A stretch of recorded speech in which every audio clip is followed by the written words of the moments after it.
Chapter 5. The Body on the Slab. Nobody seemed to be much impressed by Jarvis's declaration of innocence. The finding of the body in the exact spot indicated by Hsptl looked like conclusive proof. Added to this was the doctor's presence beside the grave in the dead of the night. "It's a plain case," said Deaver, turning towards Nick. "Will you make the arrest now?" Dr. Jarvis shuddered as these words were spoken. It was easy to see that he was on the verge of despair. "Let's not go too fast," said Nick. "What stronger proof can you possibly desire?" exclaimed Deaver. He seemed to be dazed with surprise at Nick's delay, but Dr. Jarvis plucked up his courage. "I wish first to examine the body," said Nick. He bent over the corpse, which lay in the bright moonlight. The cause of death was evident at a glance. The head had been beaten and cut in a frightful manner. "See," said Deaver, bending over the body, "these wounds have been made with a spade."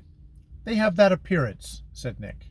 "Why, it's as plain as the nose in your face," exclaimed Deaver, utterly losing patience.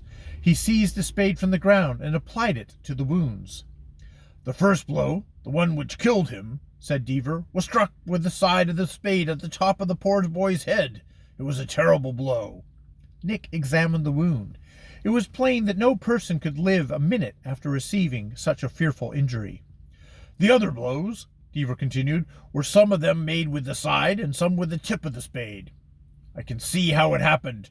Pat angered Jarvis with the words that Klein heard. Jarvis rushed upon him, knocked him down with the spade, and then beat him like a maniac in his rage." "And then buried him, eh?" said Nick in a doubtful voice. Chick looked inquiringly at his chief. He had never seen Nick conduct a case in that way before. Instead of taking the lead in the investigation, the great detective seemed to wait for suggestions. After his first glance at the body, he stood irresolute, as if he could not make up his mind about the value of the evidence. This conduct of his chief interested Chick deeply. "Watch Nick Carter," he said to himself. "You'll always be learning something." "Of course he didn't bury him then," Deaver replied to Nick's question. "Hsptl saw him digging the grave after midnight." "Where do you suppose your brother's body was in the meantime?" asked Nick. "Hidden in the garden somewhere." Nick shook his head. "There's no place in the garden where it could have been hidden. I have searched the place thoroughly." "He may have taken it into the hospital, into his laboratory, perhaps." "That can't be," said Nick. "You remember that Burns met the doctor coming in from the garden. If he had already brought in the body, he wouldn't have come out again. On the other hand, the body couldn't have been in the garden, or Burns would have seen it. He looked all around for your brother." For the first time, Deaver looked puzzled. He hesitated a long time before he replied. Then he said, "Jarvis must have thrown Pat's body over the wall. He must have hidden it among the bushes in the direction of the river." "Yes," Nick rejoined. "That seems probable." "Well," Deaver cried, "will you make the arrest?" "I think not. The evidence does not seem to warrant it." Deaver threw up his hands in utter amazement. "Not sufficient?" he exclaimed. "What remains to be proved?" "I should like some evidence bearing on the question where the body was hidden during the evening, and how it was got back to the garden."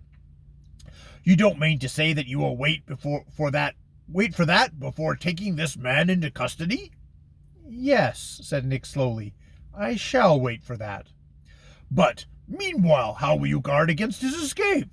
"I will take him back to the hospital, where one of my assistants is waiting. I will put him in charge of that officer, who will remain with him until I feel justified in taking him to headquarters." "Then you practically put him under arrest," said Deaver with evident satisfaction. "Yes, but it will not be known except to us who are here. I expect your friends to be silent for the present." "I'll answer for them," said Deaver. "I know them all well, except that man. Where is that man?" He looked around for Chick, but that individual had disappeared. He had caught a glance from Nick when the latter had spoken of his assistant at the hospital, and had immediately slipped away under the shadow of the trees. "That fellow will give it away," cried Deaver. "That's what he's sneaked for. He'll sell the news to the papers." "If he does, we can't help it," said Nick. "And, as for you, I judge that you would not be sorry if he did." "You're right," said Deaver, looking grimly at Dr. Jarvis. The sooner this murder is held up before the public, the better I'll be pleased." "I shall be sorry," said Nick, "and yet perhaps it will not make much difference. In the meantime, we will do what we can to keep the secret on our part." Deaver chuckled. It was evidently that he regarded the secret as already out, and that he was entirely satisfied. "Now come with me," said Nick to Jarvis. "You others wait for me here." He led the doctor to his room in the hospital, where, of course, they found Chick, in a different disguise, waiting for them. Jarvis acted like a man in a trance. He was so thoroughly overpowered by the horror of his situation. In his room he seemed to forget the presence of the two detectives. He flung himself down upon his cot and appeared to sink almost instantly into a stupor. After a word or two with Chick, Nick made his way back to the little group round the dead body. "Get a carriage up to the wall," said Nick, "and remove the corpse to your house. I will see a coroner and get the necessary permit. I will be answerable for the removal in advance of the permit." In spite of Deaver's distrust of Nick, the great detective's manner, when he spoke with decision, was such to secure instant obedience. The body was carried to the wall. 2 men were left to guard it, while Deaver, with Klein, went for the carriage. Nick separated himself from the party. He did not go to see a coroner, however. He went to Lawrence Deaver's house, which he entered secretly and searched from top to bottom, but without finding anything of interest. Then he went to his own house, where he waked Patsy. "Go to Lawrence Deaver's country house near Nyack," he said to his youthful assistant. "Watch it, and see that no man leaves it." Morning was breaking as Nick secretly entered St. Agnes's Hospital and made his way to Dr. Jarvis's room. He pushed the door open softly, believing the doctor would be still asleep and Chick on guard. The room was empty. Nick was at first amazed, and then he reflected that it was quite possible that some disclosure of the prisoner had led Chick to accompany him in search of evidence. He passed out into the laboratory. It was darker at this hour at dawn than at midnight, with the moonlight in it. The sheeted figure still lay upon the slab. Was it a body obtained in the usual way, under the sanction of the law, or had it a criminal history? Nobody knew better than Nick the secrets that may lurk in the dissecting room. With such thoughts, he paused a moment beside the body. He was about to lift the sheet in order to satisfy some doubts which still lingered in his mind, when he was attracted by a slight noise in the cellar. He quickly stepped to the head of the stairs. Certainly there was some person below. Nick cautiously descended the steps. The electric lights were not shining, but the furnace sent up a glow in which the surrounding objects were dimly visible. The first of these objects to command Nick's attention was no other than the white face of Dr. Jarvis, bending over the furnace.